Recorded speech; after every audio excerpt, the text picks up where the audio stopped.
Hello friends, आज हम पढ़ेंगे वेगनर्स की कॉन्टिनेंटल थ्योरी, जो कि एनसीईआरटी का मेन टॉपिक है। इसे आज हम कवर करेंगे। तो कॉन्टिनेंटल ड्रिफ्ट थ्योरी है क्या? कॉन्टिनेंटल ड्रिफ्ट थ्योरी ये हमें एक्सप्लेन करती है कि हमारे कॉन्टिनेंट्स बने कैसे, हमारे कॉन्टिनेंट्स का फॉर्मेशन कैसे हुआ। So let's just start. देखते हैं हम। पहले तो सबसे पहले हमें कॉन्टिनेंटल ड्रिफ्ट थ्योरी में ये देखना है कि वो कह क्या रही है। तो यहाँ पर लिखा है जैसे कि it talk about rifting and drifting of the continents.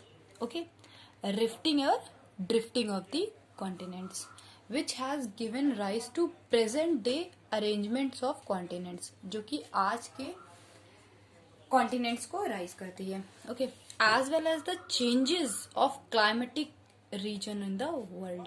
हमारी जो वर्ल्ड में क्लाइमेटिक चेंजेस कैसे आए हैं वो भी एक्सप्लेन करती है। ठीक है, तो ये जिसने दी थी उनका नाम था अल्फ्रेड वेगनर। इनके बेसिक एजम्पशन ये थे कि sial floats on the sima. Now what is sial? Sial is silicon and aluminium. Okay, and what is Sima? Sima is silicon and magnesium. Sial floats on the sima. Sial क्या है? सियाल वो है जिससे हमारे continents बने हैं, और सीमा क्या है? जिससे हमारे ओशंस बने हैं। ठीक है, फिर उसके बाद दूसरा है कि इसमें फोर्सेस क्या क्या रिस्पॉन्सिबल हैं कॉन्टिनेंट्स बनने के लिए। तो forces responsible for drifting are tidal force, gravitational force of the moon and sun. तो टाइडल फोर्स देख सकते हैं, दूसरा है gravitational force of the sun and moon. ठीक है, फिर उसके बाद gravitational force of the earth and force of buoyancy. ठीक है, force of buoyance forth northward movement of the continents. Now अब हम इसकी थ्योरी देखते हैं। तो अब इसकी थ्योरी क्या कहती है हमें? Before the Carboniferous period there was a super continent known as Pangaea.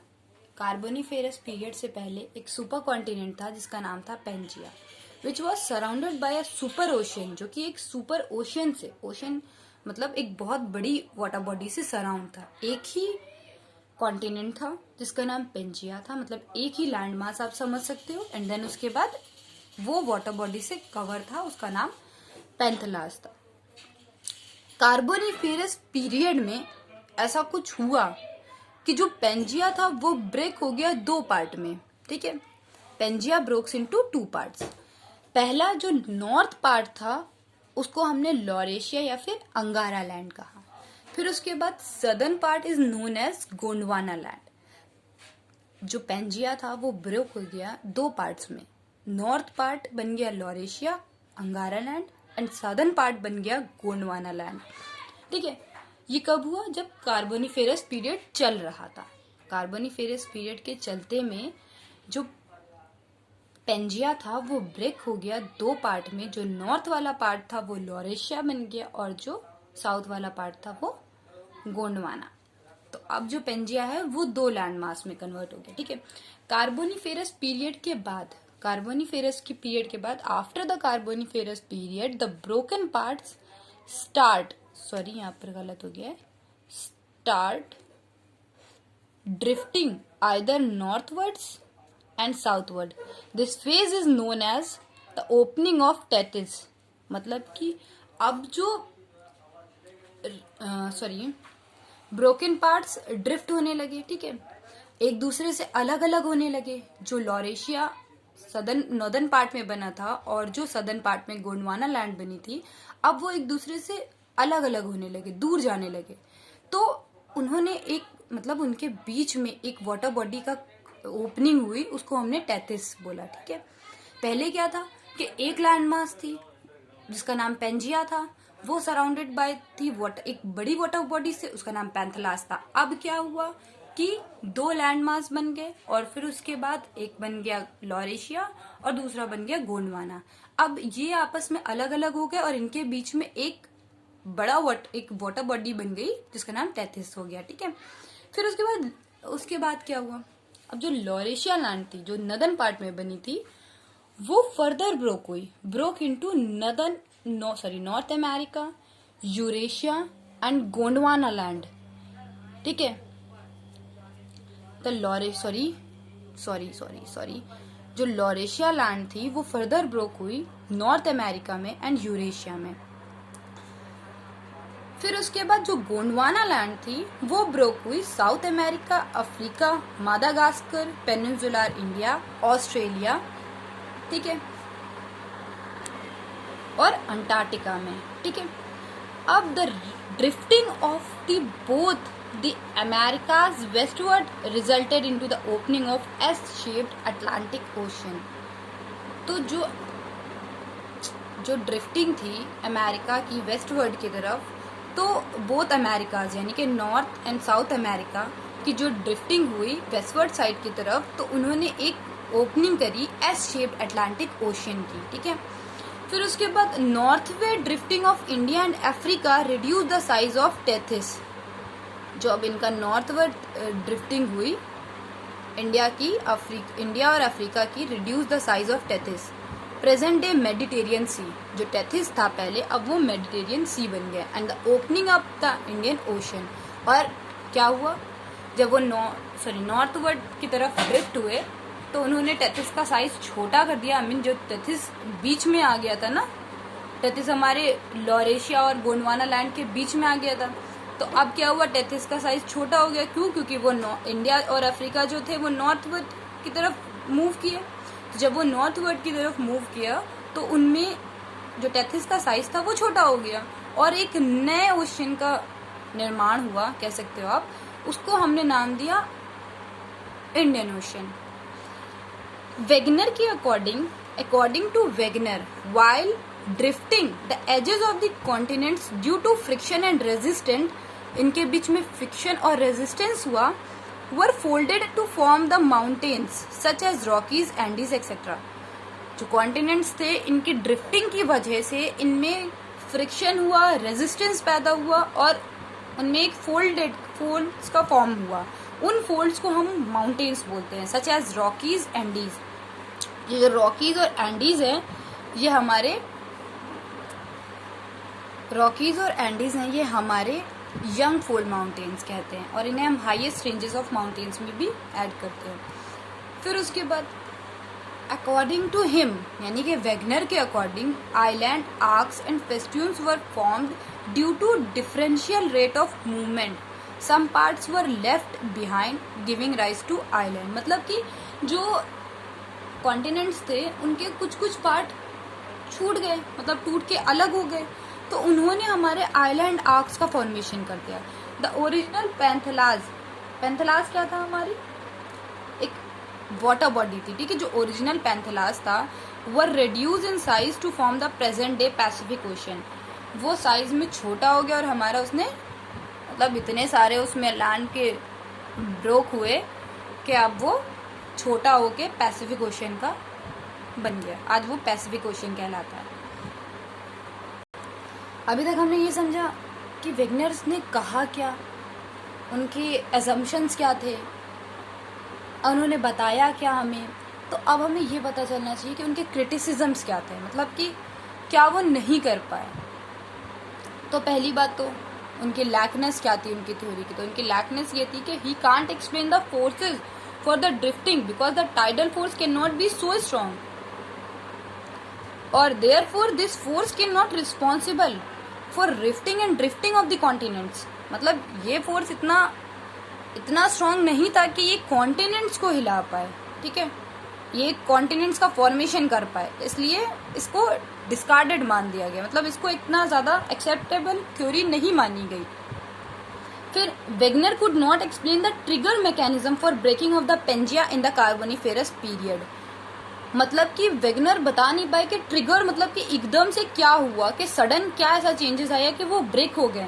Pangaea जो था एक लैंड मास था, इतना बड़ा लैंड मास था, वो कैसे ब्रेक हो गया। अगर मान ले हम फोर्स की वजह से भी ब्रेक हुआ तो सडनली ऐसा कौन सा फोर्स लग गया कि वो ब्रेक हो गया। तो breaking of the Pangaea in the Carboniferous period he couldn't explain the sequence of breaking and drifting of the continents, वो सीक्वेंस नहीं बता पाए कि किस तरीके से हुआ। There were a lot of error in the Wegener theory regarding the formation of mountain, island, arcs and festoons, मतलब कि बहुत सारे एरर थे इनकी थ्योरी में कि वो ठीक से एक्सप्लेन नहीं कर पाए कि माउंटेन्स का फॉर्मेशन कैसे हुआ, आइलैंड, आर्क्स का फॉर्मेशन कैसे हुआ और फेस्टून्स का फॉर्मेशन कैसे हुआ। नाउ अब हम ये देखते हैं कि उनके एविडेंस क्या क्या थे, क्या था कि वो प्रूव करता है कि इनकी थ्योरी कहीं ना कहीं ठीक थी। तो jigsaw fit of continents, jigsaw fit of continents का मतलब है कि fitting of south America and Africa, मतलब कि जब हम साउथ अमेरिका को अफ्रीका में जोड़ते हैं तो हमें पता चलता है कि वो एक ही लैंड मास से टूटे हुए पार्ट्स हैं। The rocks of same age type are found across Atlantic. ठीक है, the mountains of Appalachians Island and Scandinavian countries are similar. This possible only if continents were joined together. मतलब कि जो land mass था उनका, जो mountains थे वो सिमिलर हैं। तो यही बता सकते हैं, यही पता चल सकता है कि जब तक कि वो एक दूसरे से पहले जुड़े नहीं होंगे तब तक कि वो सेम नहीं हो सकते हैं। रॉक्स आर सेम, उनकी रॉक्स सेम थी। मतलब जब पाया गया कि ये ब्रेकिंग पार्ट है, जैसे कि ये अलग लैंड मास है, ये एक अलग लैंड मास है, इनके बीच में वाटर बॉडी है, ठीक है। तो जब हम इनको जोड़ के देख रहे हैं, मतलब ये अलग अलग है, जब हम इनको जोड़ के देख रहे हैं आपस में, तो इनका रॉक मास जब हम पा रहे हैं कि ये सेम है, तो ये माना गया है कि कहीं ना कहीं कॉन्टिनेंट्स का ड्रिफ्ट तो हुआ है। मतलब कि एक बड़ा लैंड मास था जिसका ड्रिफ्ट हुआ है, लेकिन वो कैसे हुआ है ये थ्योरी एक्सप्लेन नहीं कर पाई। फिर उसके बाद एक और चीज कि there are huge coal deposit in western Africa, specially in घाना। मतलब कि गोल्ड डिपॉजिट्स हैं वेस्टर्न अफ्रीका में, घाना में गोल्ड कोस्ट है वहां पे। But the gold bearing rocks are found across Atlantic in the South America. Gold is found as a placer deposits. मतलब कि हम ये देखते हैं कि अलग अलग जगह पे अलग अलग मतलब कॉन्टिनेंट्स पे गोल्ड पाया जा रहा है, जबकि वो प्लेसर डिपॉजिट है। तो वो कैसे पाया जा रहा है भाई? कोई ना कोई रीजन तो होगा ना उसके पीछे का, क्योंकि अगर वो कॉन्टिनेंट जुड़े नहीं होंगे आपस में पहले कभी, तो वहां पे जो जिस जगह पे वो पाया जा रहा है तो वो उसी जगह की स्पेशलिटी बन जाती ना। लेकिन ऐसा नहीं है, ये अलग अलग कॉन्टिनेंट्स पे पाया जा रहा है। इट मीन्स कि ये एक दूसरे के कभी पार्ट हुआ करते थे।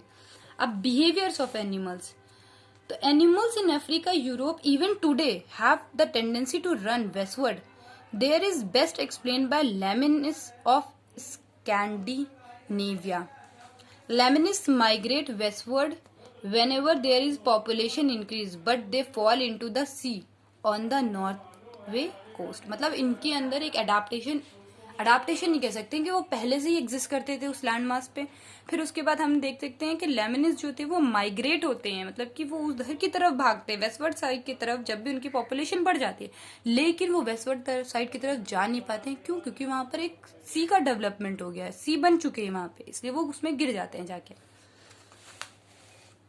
अब हम देखते हैं फॉसिल्स का डिस्ट्रीब्यूशन। उसके समय में वहां पर फॉसिल्स कैसे, many fossils of flora and fauna. Flora का मतलब होता है प्लांट और फौना का मतलब होता है एनिमल। तो एनिमल और प्लांट दोनों के fossils are found in Brazil, Africa, peninsular India and Australia. ग्लोसोपेट्रिस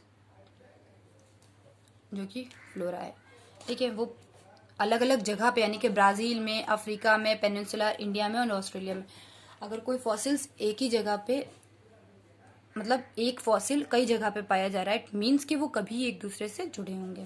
फिर evidence of glaciation, therefore there is evidence of glaciation in Brazil, Africa, peninsular India, Australia etcetera. मतलब कि ग्लेसिएशन का मतलब है कि ग्लेशियर्स का फॉर्मेशन वहां पर है।